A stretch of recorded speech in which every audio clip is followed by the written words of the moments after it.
سورہ اعراف کی آیت نمبر 31 اور 32 میں اللہ تعالیٰ فرماتا ہے، اے بنی آدم، ہر عبادت کے وقت لباس زینت اختیار کرو اور اسراف سے بچتے ہوئے اللہ کی نعمتوں سے استفادہ کرو۔ ہر پاکیزہ چیز، خواہ وہ لباس ہو یا خوراک، مومنوں کے لیے حلال ہے، اور اللہ تعالیٰ نے تو ظاہر و باطن میں بے حیائی، گناہ اور حق سے عدول کو حرام قرار دیا ہے، اور فرمایا کہ جو اللہ کی آیتوں کو جھٹلاتے ہیں اور تکبر کرنے والے ہیں، ان کے لیے آسمانوں کے دروازے نہیں کھلیں گے اور نہ ہی وہ جنت میں داخل ہوں گے۔ اور جن کو اللہ تبارک و تعالیٰ نے اپنی راہ کی ہدایت دی ہے، ان کے دلوں سے کینہ کو نکال دیا ہے، اور وہ ہدایت ملنے پر اللہ کا شکر کرتے ہیں کہ ہدایت بھی اللہ کے فضل سے ہی ملتی ہے۔ سورہ اعراف کی آیت نمبر 54 میں اللہ تبارک و تعالیٰ کی قدرت کی نشانیاں بیان کی گئیں، اور پھر فرمایا گیا کہ اپنے رب سے گڑ گڑا کر، اس کے عذاب سے ڈرتے ہوئے، اس کی رحمت کا یقین رکھتے ہوئے اسے پکارو۔ پھر اللہ تبارک و تعالیٰ کی قدرت کی نشانیاں بیان کرتے ہوئے فرمایا گیا کہ اس کے حکم سے ہوائیں پانی سے بھرے ہوئے بادلوں کو چلا کر لے جاتی ہیں اور بنجر زمین پر برساتی ہیں، پھر اس سے اللہ کی نعمتیں پیدا ہوتی ہیں۔ اور فرمایا کہ جو اچھی زمین ہوتی ہے، اللہ کے حکم سے اس پہ سبزہ اگتا ہے، اور جو خراب زمین ہوتی ہے وہ باغ و بہار نہیں لاتی۔ یہ مثالیں بیان کر کے قرآن پاک بتاتا ہے کہ انسانوں کے دل و دماغ کی زمین کا بھی حال کچھ ایسا ہی ہے، یعنی پاکیزہ دل و دماغ میں ایمان قرار پاتا ہے اور اعمال کے ثمرات پیدا ہوتے ہیں، جبکہ خبیث دل و دماغ میں خیر کے پھول اور پھل پیدا نہیں ہوتے۔ پھر سورہ اعراف کے اختتام پر چند انبیاء کرام علیہ السلام اور ان کی قوموں کے حالات بیان کیے گئے ہیں۔ سب سے پہلے نمبر پر حضرت نوح علیہ السلام اور ان کی قوم کے حالات بیان کیے گئے ہیں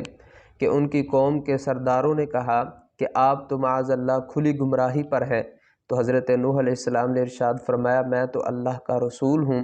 اور میرا کام تمہاری خیر خواہی اور تمہاری رہنمائی کرنا ہے اور تم تک دعوت حق کو پہنچانا ہے۔ اس کے بعد حضرت سیدنا ہود علیہ نبینا علیہ السلام اور آپ کی قوم عاد کے حالات بیان کیے گئے کہ ان کی قوم نے بھی اللہ کے نبی علیہ السلام پر طعن کرتے ہوئے معاذ اللہ کہا کہ آپ تو حماقت میں مبتلا ہے۔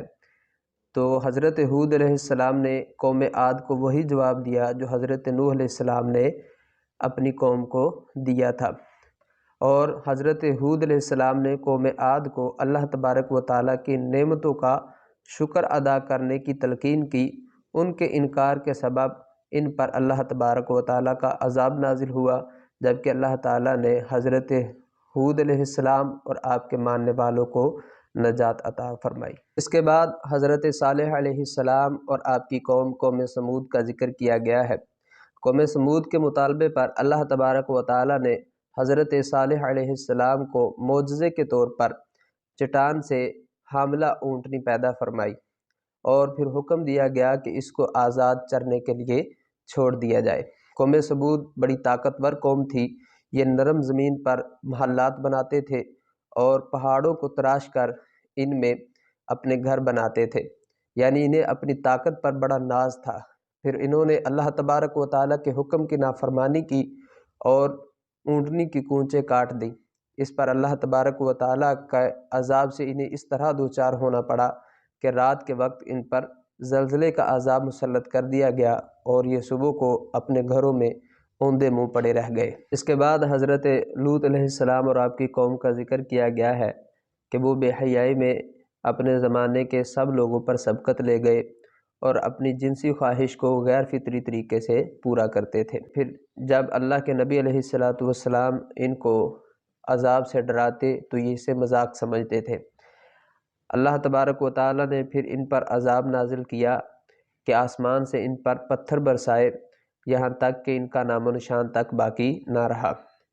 حتیٰ کہ حضرت لوط علیہ السلام کی وہ بیوی کہ جو قوم لوط کی ہم خیال تھی، وہ بھی اس عذاب سے نہ بچ سکی۔ صرف حضرت لوط علیہ السلام اور آپ کے قبیلے کے چند نیکوکار لوگ ہی اس سے محفوظ رہے۔ اس کے بعد حضرت شعیب علیہ السلام اور آپ کی قوم مدین کا ذکر ہے یہ قوم ناپ تول میں ڈنڈی مارتے تھے اور لوگوں کو کم تول کر اشیاء دیتے تھے، اور اہل ایمان کو راستوں میں ڈراتے تھے اور راہ راست سے روکتے تھے۔ انہیں بھی اس بات کا حکم دیا گیا کہ فساد فی الارض سے باز آ جاؤ اور اپنے سے پہلی سرکش امتوں کا انجام دیکھ لو۔ ان سب قوموں کے قصے بیان کرنے کی حکمتیں بیان کرتے ہوئے فرمایا گیا کہ سب سے پہلے نمبر پر تو اللہ تبارک و تعالیٰ نے اپنے محبوب کریم صلی اللہ تعالی علیہ وسلم کو تسلی دیتے ہوئے فرمایا کہ محبوب آپ غمگین نہ ہوں کہ آپ سے پہلے انبیاء کرام علیہ الصلوۃ کو بھی جھٹلایا گیا ہے۔ اس کے بعد دوسری بنیادی حکمت یہ ہے کہ اچھے اور برے لوگوں کے انجام کو بتانا مقصود تھا، اور اس کے ساتھ ساتھ